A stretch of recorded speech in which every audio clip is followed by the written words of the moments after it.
देखो अब हम सीखने वाले हैं कि जो स्फेरिकल मिरर होते हैं, इन स्फेरिकल मिरर में कुछ हम इंपॉर्टेंट डेफिनेशन को समझते हैं। ठीक है, कि स्फेरिकल मिरर के इनसाइड कुछ इंपॉर्टेंट डेफिनेशन जो हम जनरली यूज करते हैं अपनी लाइफ में।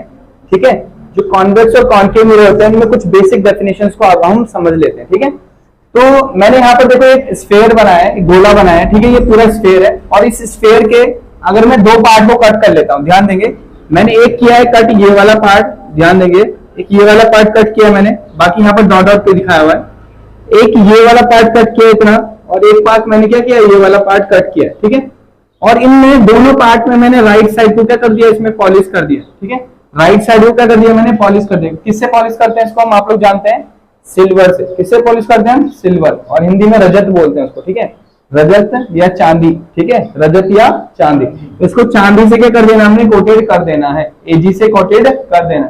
जैसे हम इसको एजी से कोटेड करेंगे राइट साइड को, इस वाले मिरर और इस वाले मिरर की अगर हम राइट साइड को पॉलिश करें तो इसकी लेफ्ट साइड क्या हो जाती है बेटा, रिफ्लेक्टिंग सरफेस बन जाता है, यानी कि वो चमकने लग जाती है। ठीक है, ये वाली सरफेस क्या होती है, इसकी चमकने लग जाती है।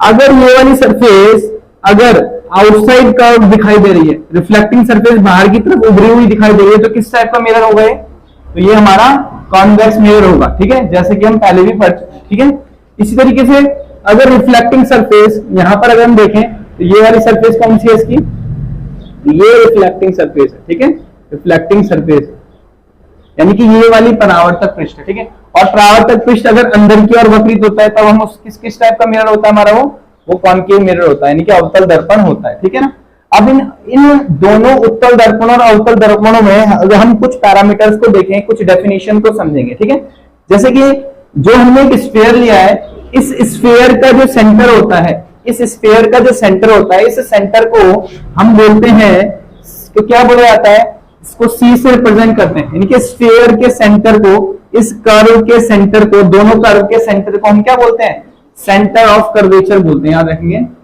सेंटर ऑफ कर्वेचर, कर्वेचर यानी कि इसको अगर हम देखें तो इसको वक्रता केंद्र कहा जाता है, यानी कि इन दोनों वक्रों का केंद्र, ये इस, और वक्रता केंद्र होता क्या है, ये वक्रता केंद्र इस स्फीयर का सेंटर होता है। ठीक है, याद रहे, इस गोले का क्या होता है, केंद्र होता है।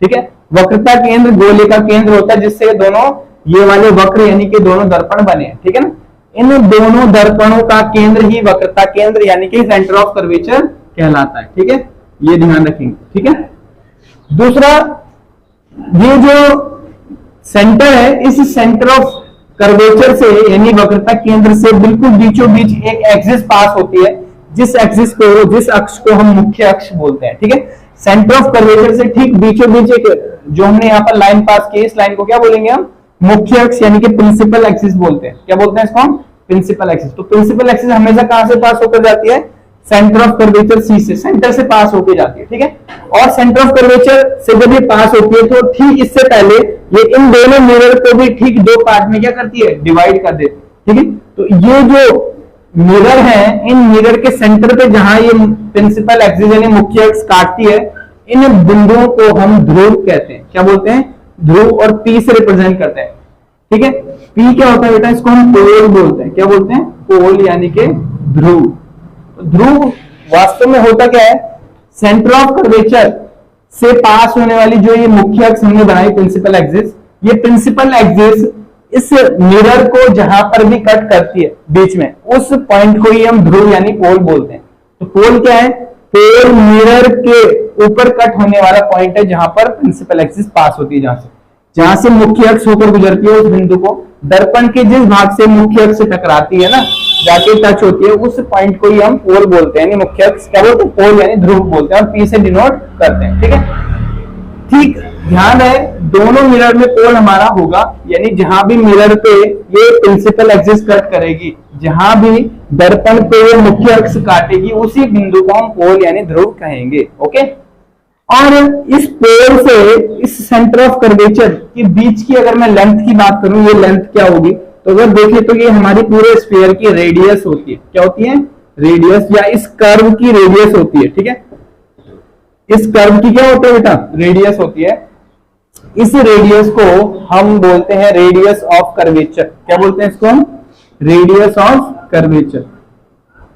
Radius of curvature. तो रेडियस ऑफ कर्वेचर क्या होती है? रेडियस ऑफ कर्वेचर होता है कि जो हमने ये सेंटर बनाया, ठीक है, जो कि स्फीयर का सेंटर है, ठीक है ना, और इस स्फीयर की radius he radius of curvature कहलाती है, ठीक है ना। यहां हम कह सकते हैं इस कर्व की रेडियस, जो कि क्या है, इस कर्व की रेडियस को ही हम रेडियस ऑफ कर्वेचर कह सकते हैं, या फिर स्फीयर की रेडियस को हम रेडियस ऑफ कर्वेचर कह सकते हैं, ठीक है। या फिर आप कह सकते हो पोल और सेंटर ऑफ कर्वेचर के बिटवीन लेंथ जो होती है, बीच की जो दूरी होती है, पोल और सी सेंटर ऑफ कर्वेचर के बीच की जो दूरी होती है उसको हम रेडियस ऑफ कर्वेचर कह सकते हैं। ध्रुव और वक्रता केंद्र के बीच की दूरी क्या कहलाती है? इसको हम बोलते हैं वक्रता त्रिज्या। क्या कहते हैं इसको हम? वक्रता त्रिज्या। याद रखेंगे, रेडियस ऑफ कर्वेचर क्या होता है?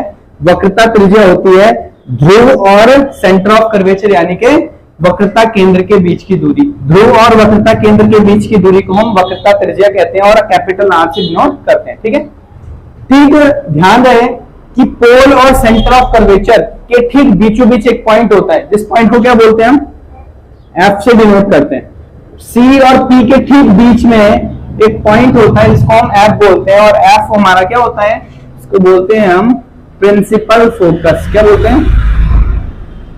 प्रिंसिपल फोकस, यानी इसको बोला जाता है प्रिंसिपल फोकस, मुख्य फोकस इसको कहते हैं, ठीक है।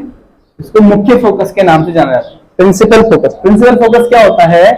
ठीक P और C के बीच का बिंदु, ध्रुव और वक्रता केंद्र के ठीक मध्य का बिंदु ही हमारा मुख्य फोकस कहलाता है।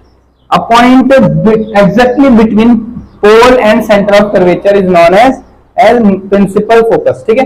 प्रिंसिपल फोकस बिल्कुल मिडिल में होता है। अगर मान ले हम इस स्फीयर की जो रेडियस है, मान लेते हैं हम 20 सेंटीमीटर, ठीक है।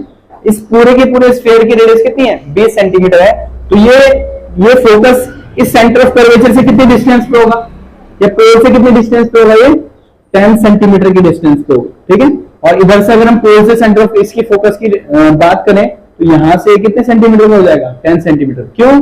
क्योंकि पूरा रेडियस ऑफ कर्वेचर कितने का है? 20 सेंटीमीटर का है, और ये फोकस बिल्कुल मिडिल में, ठीक है। ये 20 सेंटीमीटर को ठीक 2 पार्ट में डिवाइड करेगा, 10 इधर और 10 इधर, 10 इधर और 10 इधर। आ रही बात समझ में? क्योंकि यहां से यहां तक की 20 सेंटीमीटर है, यहां से यहां तक भी 20 सेंटीमीटर है, तो पूरी की पूरी ये दोनों के बीच में अगर पार्टीशन कर दे तो 10 ये 10 ये 10 ये 10 ये इस तरीके से हो जाएगी, है ना।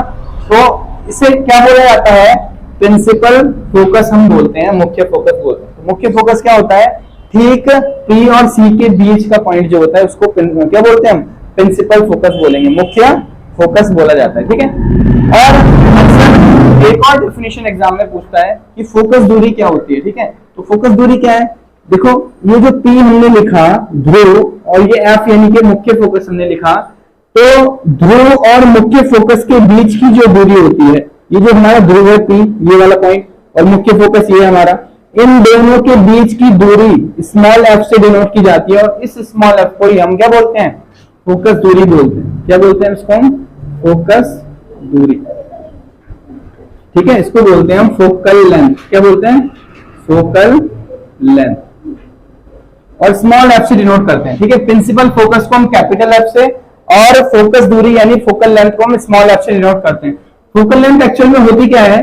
फोकल लेंथ होती है प्रिंसिपल फोकस और पोल के बिटवीन लेंथ। P और F के बीच की जो भी दूरी है उस दूरी को ही हम फोकस दूरी कहते हैं, ठीक है। P और F के बीच की दूरी को क्या कहा जाता है? फोकस दूरी कहा जाता है। और ये हमने क्या सीखा है? कॉन्वेक्स और कॉनकेव मिरर में, दोनों मिरर के हमने कुछ डेफिनेशंस को पढ़ा और समझा, ठीक है। इसमें हमने सबसे पहले सेंटर ऑफ कर्वेचर देखा, इसका रिफ्लेक्टिंग सरफेस किस साइड होता है, पॉलिश किस साइड करनी है, पोल क्या होता है, रेडियस ऑफ कर्वेचर क्या होती है, ठीक है, और प्रिंसिपल फोकस क्या होता है, और हमारा लास्ट वन है फोकस दूरी यानी एक फोकल लेंथ क्या होती है, ठीक है। आप लोगों ने एक चीज यहाँ पर नोट की होगी, देखी होगी कि जो फोकस दूरी है यहाँ पर कितने सेंटीमीटर आ रही है? अगर हमने रेडियस ऑफ कर्वेचर को 20 सेंटीमीटर माना तो ये 10 सेंटीमीटर आ रही है। क्यों? क्योंकि रेडियस ऑफ कर्वेचर की ठीक आधी दूरी ही हमारी फोकस दूरी होगी। कैसे? क्योंकि ये F जो होता है, कैपिटल F, ये ठीक बीच में होता है। तो P और F के बीच की दूरी, अभी हमने बात की थी, 10 सेंटीमीटर का पार्टीशन आया था, तो तो ये 10 सेंटीमीटर के बीच की दूरी होती है, ठीक है ना।